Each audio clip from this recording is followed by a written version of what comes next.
The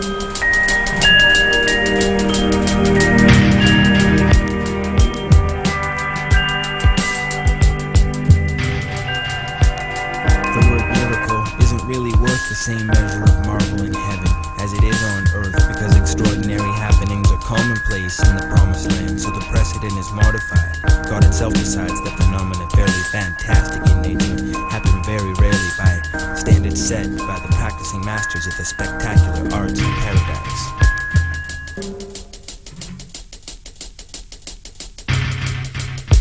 As I strode aimless on the edges of Sacrament one day, I wasn't looking and died by accident with sugar on my tongue and a breeze in each armpit. I descended to heaven cross-legged by magic carpet, carried along through tunnels by the flow waves. I met the soul with the role of issuing halos. His name was Aurora, one-time bet maker. Everything he said he sang like Chet Baker. He explained the significance of the halo's intentions, the way that each increment of its dimensions bore a correlation to the core of your essence, with factors including the learning of lessons. Things that matter the most to your being reflect and direct to the gleam that you're seeing. Overall size, particle density, as it corresponds to emission intensity.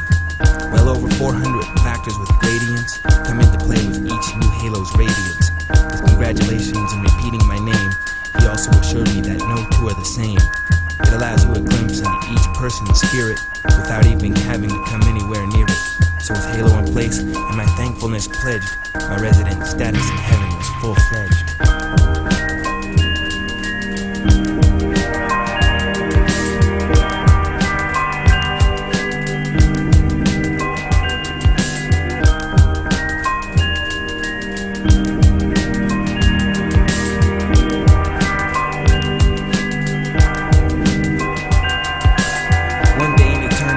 Riding a teeter-totter with God, I fell asleep with my feet in the water of a lake, by a tree in a quiet little place where I could be by myself with the sun on my face.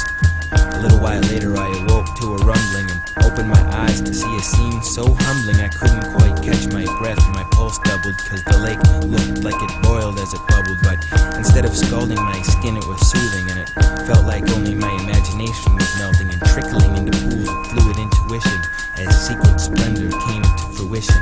My own eyes surrendered and rapture found its purpose as beautiful harmonies danced on the surface. Abstract shapes of all colors first did a dance and then floated when each bubble bursted. Literally billions of magnificent things would quake and quiver on top of the lake. I glanced left and right to see if maybe anyone else was dreaming this dream. When I turned all the way with my back to the specter, I saw there an angel in the form of perfection. I felt paralyzed and my voice tried to hide. She glided and just moved her hips side to side without moving her feet, her hand held out in front of her, calm and collected my hopes in her palm. The closer she came and something about her, the most soothing sound grew louder and louder. Intense pleasure ran the length of my spine as I pulled her towards me with the strength of my mind. When our hands finally touched, she told me she loved me, and then the shapes from the lake filled the whole sky above me. Instead of our tongues, we spoke with our eyes, while music and color pulsed from the skies.